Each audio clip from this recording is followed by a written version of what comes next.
Mumbai heroine Kadambari జైత్వాని కేసులో కొత్త మలుపు. అధికారులు అరెస్ట్. ముంబై నటి డాక్టర్ కాదంబరి జైత్వానిని వేధించిన పోలీసులపై చర్యలు మొదలయ్యాయి.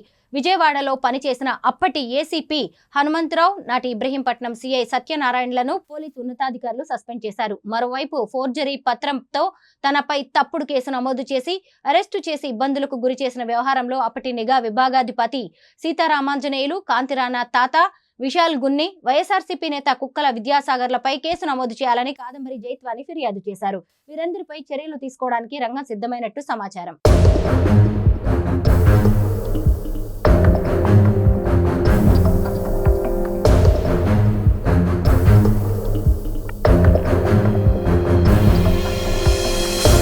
విద్యాసాగర్ తో తప్పుడు ఫిర్యాదు ఇప్పించి హుటాహుటిన అక్రమంగా కేసు నమోదు చేసి తనతో పాటు తన తల్లిదండ్రులను ముంబైలో అరెస్ట్ చేశారని అందులో పేర్కొన్నారు.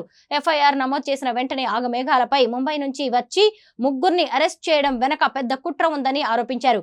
కస్టడీకి తీసుకున్న 5 రోజులు తన పట్ల పోలీసులు దురుసుగా ప్రవర్తించారని, అర్ధరాత్రి కూడా ఇంట్రాగేషన్ చేశారని వివరించారు. ఏ తప్పు చేయకపోయినా తమ కుటుంబం 42 రోజుల పాటు విజయవాడ జైల్లో ఉండాల్సి వచ్చిందని ఆవేదన వ్యక్తం చేశారు. ఇందుకు కారకులైన అధికారులపై కేసు నమోదు చేసి చర్యలు తీసుకోవాలని ఫిర్యాదులో నటి కాదంబరి కోరారు. దీనిపై ఇబ్రహీంపట్నం సీఐ చంద్రశేఖర్ స్పందిస్తూ ఫిర్యాదుపై న్యాయ సలహా తీసుకుని కేసు నమోదు చేస్తామని ఆమెకు చెప్పారు. నిబంధనల ప్రకారం తాము ఎస్హెచ్ఓకు ఫిర్యాదు చేశామని, తమకు ప్రభుత్వం, పోలీస్ యంత్రాంగంపై నమ్మకం ఉందని న్యాయవాది ఉమేష్ చంద్ర అన్నారు.